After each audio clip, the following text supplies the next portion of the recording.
بسم اللہ الرحمن الرحیم اللہم صلی علی محمد وآل محمد۔ دوستو، آج ہم اس ویڈیو میں آپ کو یہ بتائیں گے کہ بیٹی کی شادی کس سے کریں۔ محترم سامعین، دنیا کے اندر پائے جانے والے دوسرے مذاہب، دین و دھرم کے اندر بھی شادی کرنے کی اہمیت ضرور ہے، لیکن اسلام نے شادی کرنے کو بہت زیادہ اہمیت دی ہے۔ بس فرق یہ ہے کہ ہر مذہب میں شادی کرنے کے طور طریقے الگ اور ڈیفرنٹ ہیں۔ قرآن مجید میں ارشاد ہو رہا ہے کہ اور یہ اس کی نشانیوں میں سے ہے کہ اس نے تمہارے لیے تمہاری ہی جنس سے ازواج پیدا کیے تاکہ تم ان سے سکون حاصل کرو، اور اس نے تمہارے مابین محبت اور مہربانی پیدا کی۔ غور و فکر کرنے والوں کے لیے یقیناً ان میں نشانیاں ہیں۔ اور روایات میں بھی شادی کی بہت ساری خصوصیات بیان ہوئی ہیں، اور احادیث کے مطابق شادی اسلام کے بعد دوسری بڑی نعمت ہے، اور حضرت محمد مصطفیٰ صلی اللہ علیہ وآلہ وسلم کی سنت ہے۔ لیکن جو شخص شادی کیے بغیر گناہ میں پڑتا ہو، چاہے وہ مرد ہو یا عورت ہو، فقہا کی نظر میں اس پر شادی کرنا واجب ہے۔ شادی دنیا و آخرت کی نیکی ہے اور رزق کی فراوانی کا سبب بھی ہے، اور اموات میں پست ترین لوگ ان کو بتایا گیا ہے جو شادی کیے بغیر مر جاتے ہیں۔ محترم سامعین، اللہ نے جب اس کائنات کی ابتدا کی تو اس کائنات کی ابتدا کے لیے جو رشتہ چنا وہ میاں بیوی کا رشتہ ہے، یعنی حضرت آدم اور حضرت حوا۔ تو بیٹی کی شادی کے بعد والی پریشانیوں سے بچنے کے لیے شادی سے پہلے ان باتوں پر عمل کیا جائے تو بعد والی پریشانیوں سے بچا جا سکتا ہے، کیونکہ اگر ہم اس رشتے کو چننے میں غلطی کرتے ہیں تو پھر بیٹی کی پوری عمر عذاب میں گزرتی ہے۔ محترم سامعین، اب ان باتوں کو دھیان سے سنیے گا۔ باکرہ اور کنواری لڑکیوں کی روایات میں ملتا ہے کہ ان باکرہ لڑکیوں کی شادی ان کے آباء و اجداد کی اجازت کے بغیر نہ کرو، لیکن بعض روایات ان کے برعکس ہیں۔ امام جعفر صادق علیہ السلام سے روایت ہے کہ باکرہ لڑکیوں سے ان کے آباء و اجداد کی اجازت کے بغیر شادی کرنے میں کوئی حرج نہیں ہے۔ ان دونوں روایتوں کو جمع کریں تو مطلب یہ نکلتا ہے کہ بیٹی کی شادی کے معاملے میں سب سے پہلے نمبر 1 پر جس چیز کو دھیان میں رکھا جائے وہ یہ ہے کہ بیٹی کو اس لڑکے سے شادی کرنی چاہیے جو لڑکا اس کے لیے اس کے والدین چنتے ہیں۔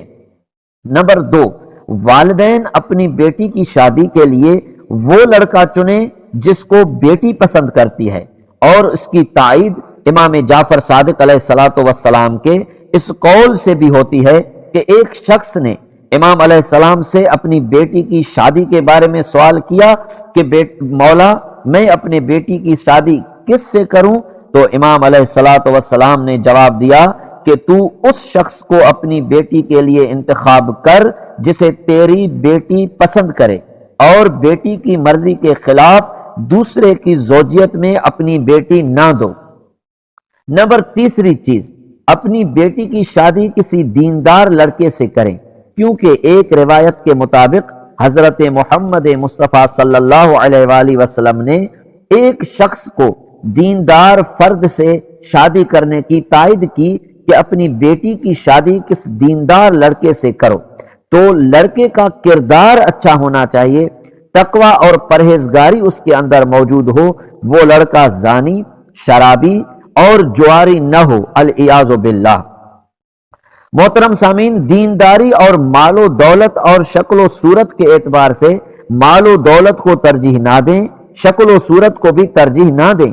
اگر کردار اچھا نہیں ہے اور فقط مال و دولت ہے یا شکل و صورت ہے تو اپنی بیٹی اس کے حوالے مت کرو، اور اگر مال و دولت نہیں ہے، شکل و صورت بھی اچھی نہیں ہے لیکن کردار اچھا ہے تو اپنی بیٹی کی شادی اس لڑکے سے کر دو، کیونکہ اگر شکل و صورت مال و دولت کی وجہ سے رشتہ کرو گے تو یہ بھی نہیں ملیں گے اور کردار والا بھی نہیں ملے گا۔ لیکن اگر کردار کی وجہ سے بیٹی دو گے تو کردار بھی ملے گا اور شکل و صورت بھی، تو مال و دولت بھی ملے گی، کیونکہ مشہور ہے کہ کیا پتا زمانہ کس امیر کو فقیر کرتا ہے اور کس فقیر کو امیر بنا دیتا ہے۔ نمبر 4، جس گھرانے میں خاندان میں اپنی بیٹی دے رہے ہیں وہ خاندان اچھا ہو، کیونکہ حدیث میں ہے کہ مناسب گھرانے میں شادی کریں، کیونکہ خاندان کی خصوصیات بچے میں منتقل ہوتی ہیں۔ محترم سامعین، 5ویں نمبر پر ہے کہ اس لڑکے کے پاس آپ کی بیٹی کو رہانے کے لیے گھر بھی ہے کہ نہیں، اس چیز کو دیکھنا بھی ضروری ہے، اور یہ بھی دیکھنا چاہیے کہ وہ لڑکا رزق کی تلاش میں رہتا ہے کہ نہیں رہتا۔ اور 7ویں نمبر پر ہے یہ بھی دیکھنا چاہیے کہ یہ لڑکا آپ کی بیٹی کے کفو ہے کہ نہیں ہے۔ اور محترم سامعین، 8ویں نمبر پر یہ بھی دیکھیں کہ لڑکے کی صحت اچھی ہے کہ اچھی نہیں ہے، عارضی طور پر کوئی مرض لاحق ہے یا خدا نخواستہ کوئی دائمی مریض ہے۔ اور محترم سامعین، 9ویں نمبر پر یہ بھی دیکھیں کہ لڑکا ایماندار ہے کہ ایماندار نہیں ہے۔ اور میرے عزیزوں، ان تمام شرائط کی جو اصل شرط ہے اب میں اس کو بیان کرنے جا رہا ہوں۔ جی ہاں عزیزوں، 10ویں نمبر پر یہ ضروری دیکھیں کہ لڑکا خواتین کی کتنی عزت کرتا ہے۔ میں سمجھتا ہوں کہ اگر کوئی شخص اپنی بیوی کی عزت کرنا جانتا ہے تو وہ اس کو محبت بھی دے سکتا ہے، اس کو تحفظ بھی دے سکتا ہے، اور اس کے معاشی آسانیاں بھی دے سکتا ہے۔ پروردگار عالم سے دعا ہے کہ سب کے بچیوں کے نصیب بہتر سے بہتر فرمائے، آمین یا رب العالمین۔